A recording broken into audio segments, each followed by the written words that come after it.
spring 2024. So he's on a good timing, right track for his PhD. I'd like to thank the committee, Dr. Dogan, Dr. Canales, and Dr. Drakunov for accepting to be in Herman's committee, and also Dr. Lovell, who is good to have him here, and the audience. Thank you for attending. Herman, you can go ahead and start. Go ahead and time myself just to make sure I don't go over by too much. All right, thank you all for coming. I'll be presenting today on a robust adaptive rigid body state and mass property estimation via unscented Kalman filter on TSE3 with process noise estimation. Starting with some motivations of the work, looking at a spacecraft crew working with cargo on board some spacecraft without an estimation scheme. They're required to carefully weigh and stow cargo, which can take up a lot of time, but with an estimation scheme, they just have to stow that carefully, and we can calculate those mass properties automatically. We also want to use a rigid body dynamics formalism for this work, because it accounts for the rotational and translational couplings inherent to rigid body motion and complex dynamical regimes. In addition to that, we want to have process noise estimation to sort of account for any extreme, complex, or unpredictable environmental effects. For the rigid body dynamics formalism, we use the special Euclidean group SE3. We use this because it uses rotation matrices to represent attitude, and these rotation matrices avoid the singularities and non-uniqueness issues of some other attitude parameterization sets, as shown here. However, SE3 is not a vector space, which means that some of the classical estimation techniques have to be revisited. As for some objectives of this work, I want to design a dual estimation scheme for states and parameters of a spacecraft in the cislunar region, achieve convergence of the estimates of those states and parameters in the presence of realistic sensor and thruster noises, demonstrate the independence of the full algorithm from numerical values, and identify some limitations in application, and estimate the process noise covariance relevant to the system. As for some advancements of the research, we've introduced methods for dealing with nonlinearities with respect to mass properties. We've gained a high level of convergence in the presence of realistic noise values, both for sensors and thrusters. We have an empirical demonstration of numerical stability and consistent convergence of the estimates, and we identify some algorithmic limitations. Starting with the dynamic formulation for the special Euclidean group. The special Euclidean group is a semi-direct product between the special orthogonal group SO3 and the vector space R3, where the position and orientation are described by this pose matrix G, where the capital R is the rotation matrix, and the lowercase r is the position vector. We also define the explicit inverse of the pose matrix for its use in dynamics. The velocity on SE3 is denoted by this augmented velocity vector, where the angular acceleration and angular velocity and translational velocity vectors are stacked on top of each other in a 6x1 vector. The mass properties are described by this mass property tensor, where the moment of inertia tensor, J, and the mass M can be found along the diagonal of the 6x6 matrix. And the equations of motion on SE3, both kinetic and kinematic, are as shown. However, to fully describe these equations, we need some additional properties. For these, we turn to the special Euclidean group's definition as a Lie group, where the isomorphism to the Lie algebra of SE3, defined as the wedge mapping, is as shown. The isomorphism to the Lie algebra of SO3 is defined as the cross mapping, also as shown. And the adjoint and coadjoint representations of the Lie algebra are defined as follows. Furthermore, the impressed and controlled torques and forces denoted by tau and u respectively are defined as shown in these 6x1 vectors, giving us the full equations of motion on SE3. For state estimation, we use an unscented Kalman filter on SE3 and TSE3, developed in some of the prior work, where given a pose and velocity of some rigid body spacecraft, G and V, we can define an estimated state vector, or an 18x1 state vector, where that first component is the exponential coordinates of the pose matrix, obtained leveraging the logarithmic mapping of SE3. We then enable the UKF on SE3 via a smooth nonlinear retraction mapping, which maps from the vector space R18 to a combination between SE3 and the vector space R12, leveraging the exponential mapping of SE3. We can then also calculate the error in the current state estimate via the inverse of that same mapping, which leverages the logarithmic mapping. As for the true dynamics, we use the circular restricted full three-body problem. We use this because the circular restricted three-body problem is a point mass model of the system and thus doesn't propagate attitude. The circular restricted full three-body problem was developed to resolve this issue using the SE3 dynamic formulation. It's also propagated relative to a constantly rotating barycentric frame, which does change the spacecraft dynamics a bit, with the velocity in the body frame being recoverable from that propagated relative to the constantly rotating frame C, and the kinematics and kinetic equations also defined relative to that constantly rotating frame. We also note that the impressed torques and forces, specifically gravitational in this case, are defined in the body frame. Now, for parameter estimation methods, these generally fall into one of two categories. The first of which being joint method techniques, where the state estimates and the parameter estimates are appended together in some extended state vector. This is more optimal when parameters are time varying. However, as the parameters for this work are the constant mass properties of a rigid body spacecraft, we use a dual method in this work, where the parameter prediction and correction steps occur independently of those of the state estimates. And as we note, the parameters are usually constant or slowly varying for this. An example of this can be seen in this flow chart here, where it can be seen that the parameter prediction and correction steps are entirely external to the state prediction and correction steps, although the new estimates are then fed into the state prediction and correction steps. For the specifics of this parameter estimation technique, we start with Newton's second law and Euler's equation, both defined in the body frame of the spacecraft B. We also define a symmetric matrix mapping for a 3x3 symmetric matrix and a bar mapping for a vector on R3. These mappings allow us to reshape the matrix vector product XA such that the components of the symmetric matrix can be found on the right-hand side of the equation. Applying this mapping to Euler's equation allows us to reframe it as shown, but we can then break out the impressed torques and forces on the system into the dependencies on mass properties, specifically those that are dependent on the mass, on the center of mass location, on the moment of inertia, and those that are independent of the mass properties. We then want to formulate these into a linear least squares equation, which can then be solved by a Morse-Penrose pseudo-inverse, where the different matrices are then defined as shown according to these equations, and our state vector is also our parameter vector, phi, with the mass, center of mass, and vectorized moment of inertia in a 10x1 vector. Least square solutions do have some issues, so we've made some additions to them, starting with the issue of overdetermination. Overdetermination can occur when the size of the solutions matrices is much greater than the size of the state vector. At this point, the system becomes overdetermined, which causes some slower convergence of the state vector, or in this case, our parameter vector. This has been seen to most heavily affect the estimation of the mass, the first component of our parameter vector. To resolve this, we've introduced a new windowing function that limits the maximum size of A and B to a maximum size of S max, taking only the most recent elements of each to solve the system, and therefore the most recent measurements. This can be pictured visually here in the figure, where the accepted measurements are taken, or it takes all accepted measurements from the beginning of the simulation until the accepted measurement size reaches S max. At that point, the accepted measurements box then moves along the simulation, taking only the most recent S max estimates. In addition to this, least square solutions can yield some physically unfeasible mass properties, such as negative mass or negative diagonal moment of inertia components. To prevent these, we introduced some solution rejection criteria. Some have already been done in prior work, but the ones we specifically introduced in this work that are novel are an updated mass rejection criteria, which is designed to reject mass estimates that would bias the solutions towards zero. This does require the initial mass estimates to have an error below 900%, but this is fairly reasonable. This is done specifically by rejecting any mass solution that falls below 10% of the initial mass estimate. Furthermore, we've introduced a center of mass rejection criteria that's designed to reject placement of the center of mass significantly outside of the body of interest. This is done by defining some maximum dimension of the body of interest, h in this case, and rejecting any solution that would place any element of the center of mass location equal to or greater than that maximum dimension.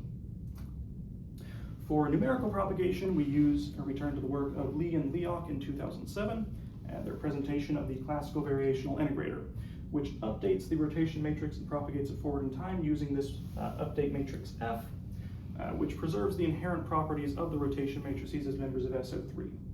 We also note that given the update matrix on SO3 and its exponential coordinates on the Lie algebra of SO3, we can re-obtain the update matrix from those exponential coordinates using the exponential mapping and the cross mapping. Noting that those exponential coordinates are the principal rotation vector of the spacecraft, which is approximately equal to the current angular velocity times the current time step, we can get this approximation for the update matrix.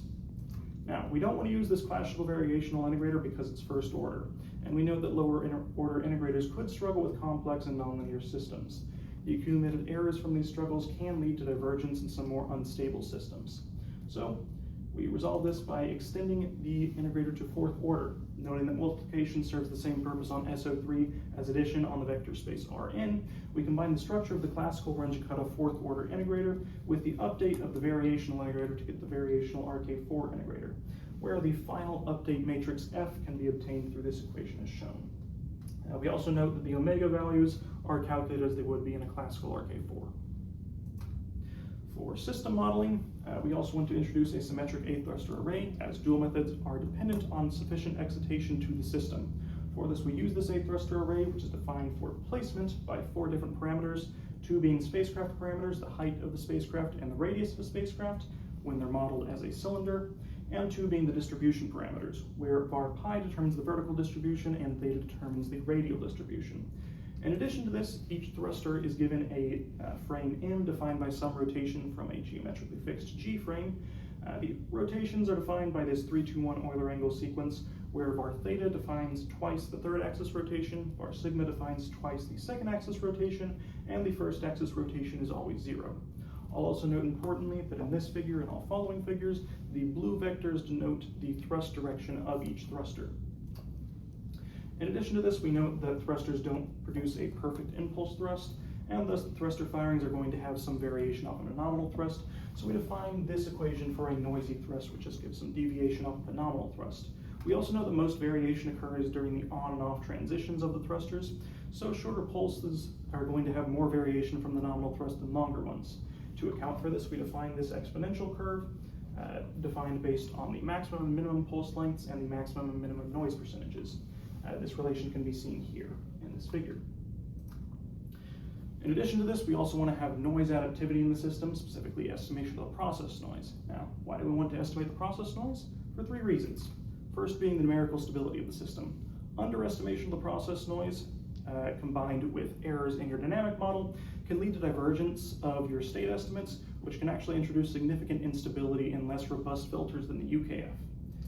Additionally, having a proper estimate of the process noise increases your estimate quality and your filter's confidence, as overestimation of your process noise can introduce additional artificial noise into your system, harming that estimate quality. Finally, the primary purpose of the process noise is to account for unknown or unmodeled dynamics, errors in your dynamic model. So estimating the process noise allows us to use this algorithm in any kind of unknown or sort of unmodeled system.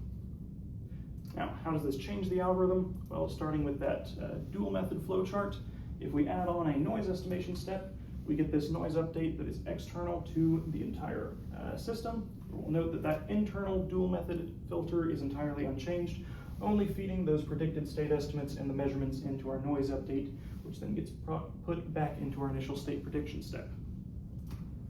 Now, for this work, we wanted to experiment with 2 different process noise estimation techniques, or PETs for short. The first of these starts with the algorithm steps from the UKF, specifically the prediction step for the state uncertainty covariance right here, and the correction step for that same covariance. Reformulating these, we can get a covariance matching method, which solves for the estimate of Q by the expression shown. We can then implement that in a weighted average to control the rate of convergence, where we also note that we only take the diagonal of this particular expression because we're assuming uncorrelated noise, which means that our process noise covariance should be fully diagonal. And then this forgetting factor is also defined, which scales with the length of the simulation. For our second PET, we use a method taken from Zhang's 2018 work, although I'll note Zhang's work is applied to a state-only unscented Kalman filter with a state vector fully in Euclidean space. So not exactly the same as ours, but we found that it performs very well with our algorithm. This is also a covariance matching method. Both methods were selected to be covariance matching because it's the most computationally efficient method for estimating covariances.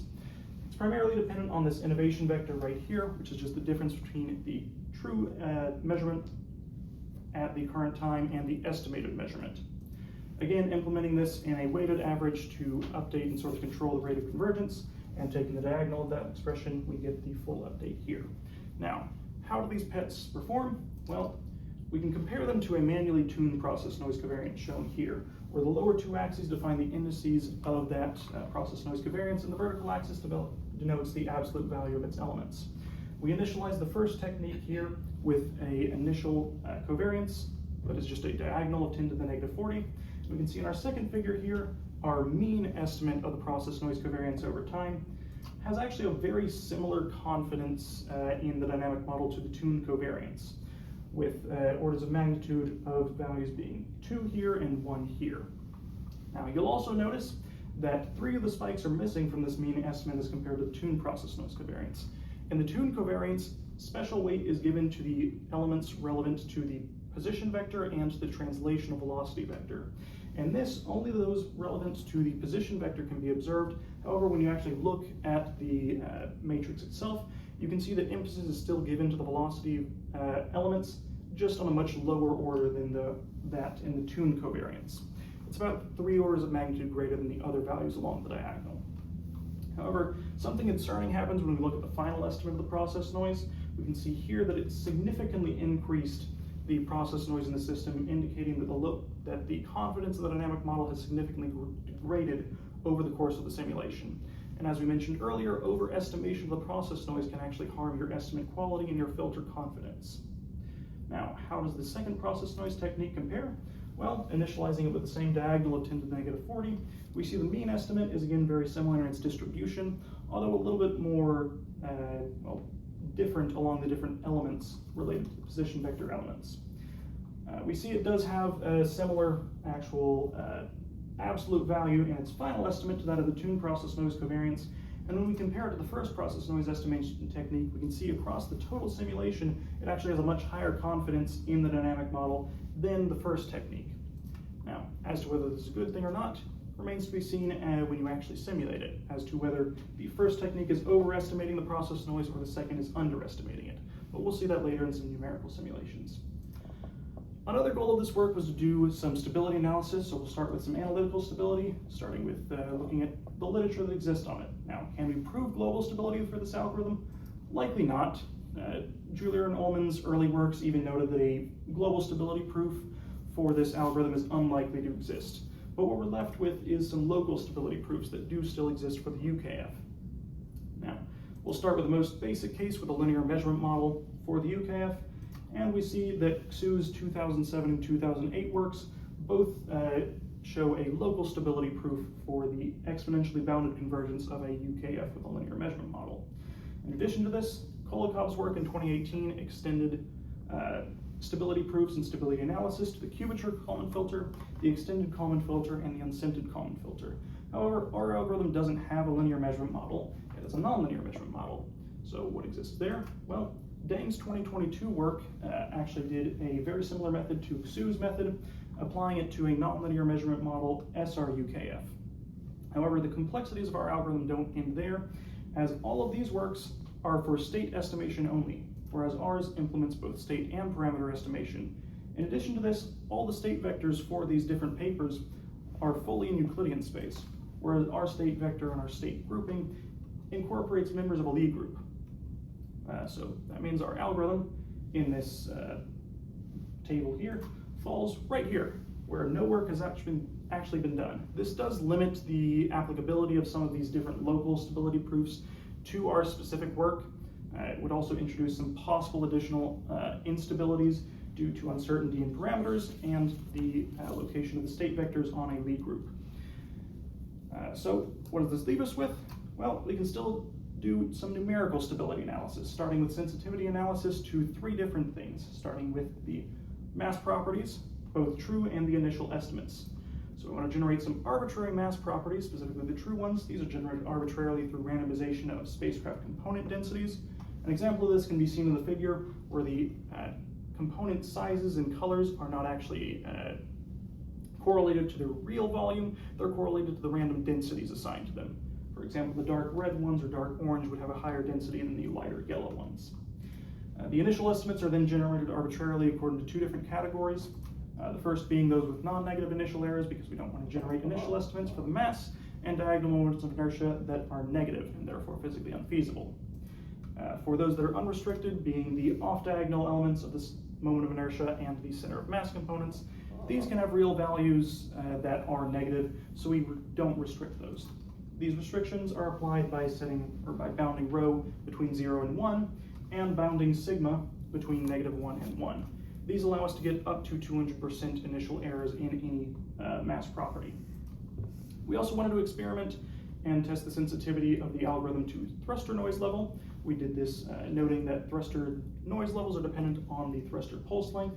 We ran simulations from the maximum pulse length of 0.1 seconds to the minimum pulse length of 0.01 seconds at a time step, or at a step size of that minimum pulse length. In addition, we did some Monte Carlo simulations and testing for the thruster orientation, taking the orientation defining angles var theta and var sigma, and testing those for all combinations from 0 to pi radians at a step size of 5 degrees. For these simulations, we recorded the final errors in the numerical stability of the algorithms for each set of orientations. Now, what resulted from this? Well, starting by looking at the mass property sensitivity, we noted no numerical mass property dependencies, including testing with a very small CubeSat model. It had stable estimation with up to 200% initial error in all estimates, but it did reveal some trivial requirement of minimum thrust force, which makes sense as excitation is going to linearly scale with mass, as the dual method is dependent on sufficient excitation and F equals ma. Therefore, you need a higher force to excite or to produce the same acceleration for a more massive vehicle. For an example of how this affects the system, with a nominal thrust of 400 newtons on a very massive spacecraft, we can see that the mass estimate clearly does not converge, whereas when we increase that nominal thrust to 2500 newtons, we can see a much better convergence of the mass itself. For the thruster noise sensitivity, we noted significant degradation of the results for pulse lengths of 0.04 seconds and lower. Thus, it's recommended to use a pulse length of at least 0.05 seconds. Starting with the diagonal moment of inertia estimates at a maximum pulse length of 0.1 seconds, we can see those are converging to their true values and even below their former 3 sigma bounds very well with a good offset. When we go to that pulse length of 0.04 seconds, we can see that they start to struggle to fully converge, with some of them actually diverging above the formal 3 sigma bounds. And when we go to that minimum pulse length, we can see them fully diverging away from the true values. As for the Monte Carlo simulations, even before we do any analysis of the numerical results, we can define some numerically unstable orientations.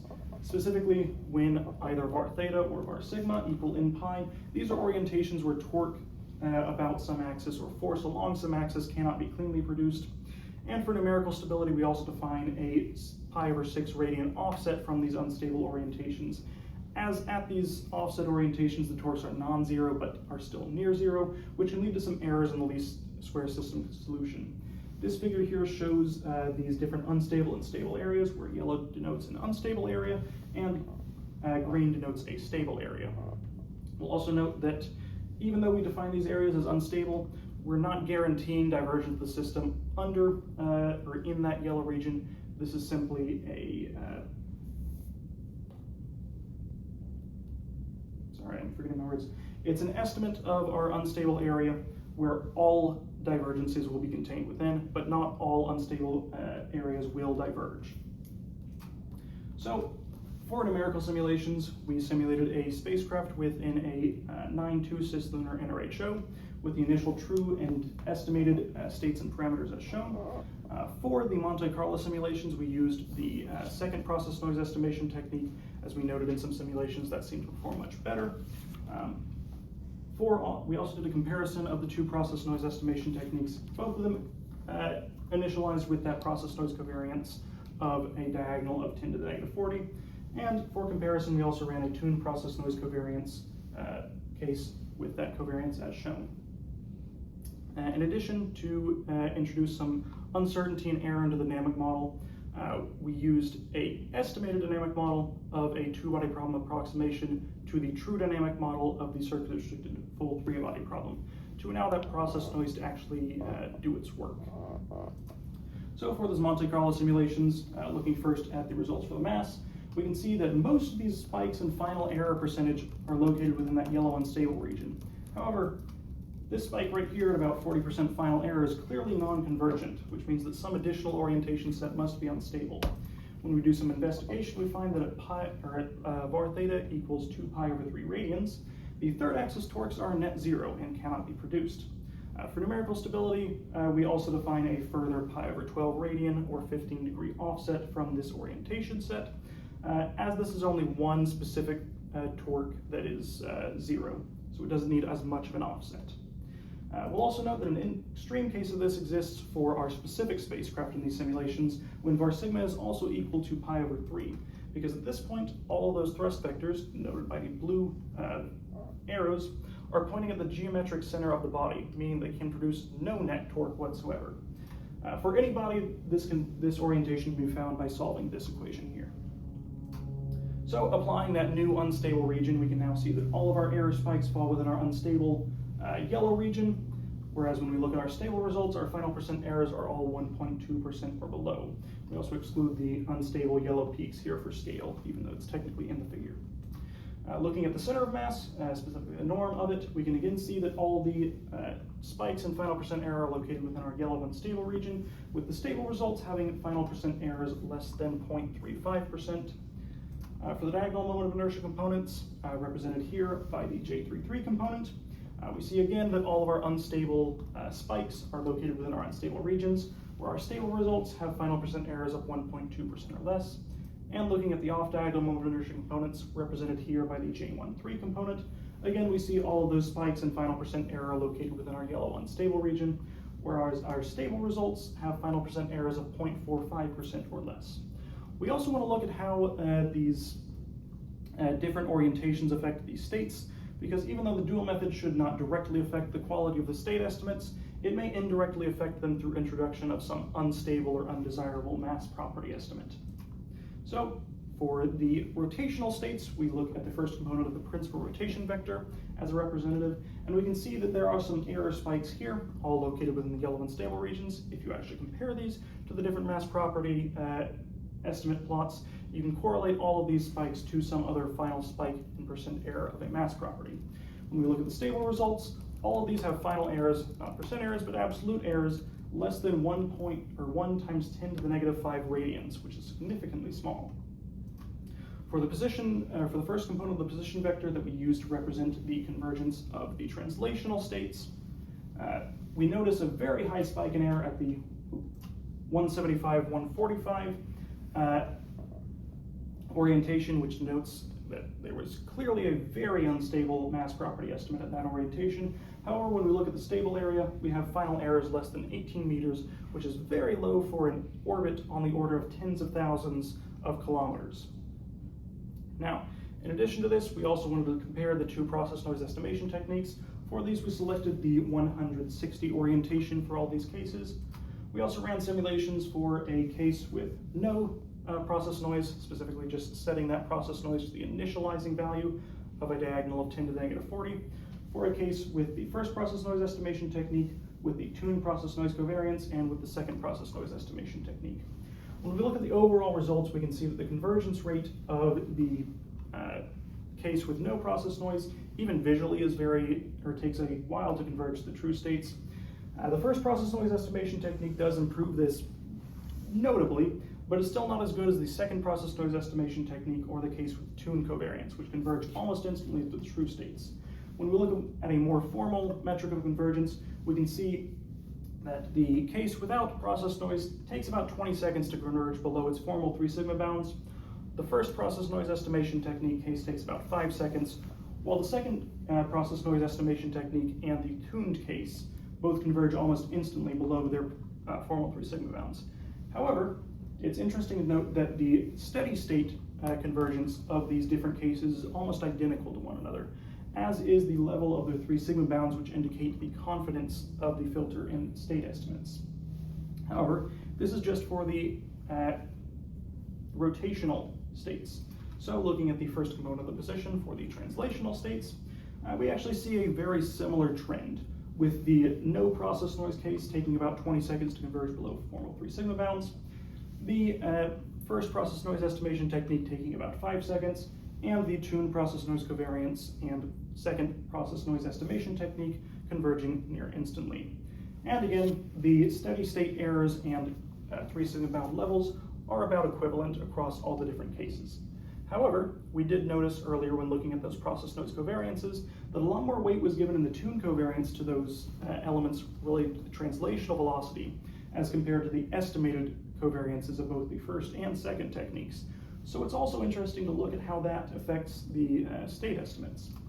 When we look at this, while visually they appear about the same as all the other state estimates, when we actually look at our formal convergences, we can see the effect of that additional process noise upon the estimates of the translational velocity in the blue tuned case, where we can see that both the 3 sigma bound and the estimate error are higher across the board, both in steady state and converging rate for the tuned case as compared to the 2 process noise estimation technique cases, indicating that that additional process noise assigned to the translational velocity components actually harmed both the filter's confidence and the quality of the estimates for those particular states. Now, we also wanted to look at how this affected the estimation of the mass properties, starting with the mass estimate. Now, looking at these, we can almost immediately see that there's very little difference in the mass property estimates across the different cases. This is likely due to the fact that we restrict mass property estimates for numerical stability from changing in their values before 10 seconds have elapsed. And as we saw with all the different state estimates, these have all either fully or reasonably converged by the time the 10-second mark is reached, meaning that there's very little difference between the different cases for the states that are then applied to update the estimates of the mass properties. This is even clearer when we move on to the center of mass estimates, with even less difference being noted between the different cases, and a very clear convergence between or below the formal 3 sigma bounds for all the different cases. This trend continues for the diagonal moment of inertia components represented by the J33 component, and the off-diagonal moment of inertia elements represented by the J13 component, which all converge clearly to their true values well below the formal 3 sigma bounds for each. So, as some future work for this research, we want to start with analytical stability analysis, noting that the existing proofs of convergence for the UKF are very limited in application, as all of them within the literature have a state vector not related to a Lie group in any way. Most of them actually have a linear measurement model, and for even the one with a non-linear measurement model, a linearized model is actually used to initialize the convergence proof. For all of them, though, they are a state-only estimation scheme, whereas ours incorporates parameter estimation as well. So there's a lot of extension that can be done in future work with this algorithm. In addition to this, we want to continue investigating noise additivity, as current methods have shown a lot of promise, but no claim to optimality can be made. We selected covariance matching techniques for both of these as it's the most computationally efficient method, but it is biased. In addition to this, the methods don't consider application to a Lie group-based state vector, and the methods only consider estimation of the process noise, not the measurement noise, which may also be desirable to estimate when your sensors are rather complex.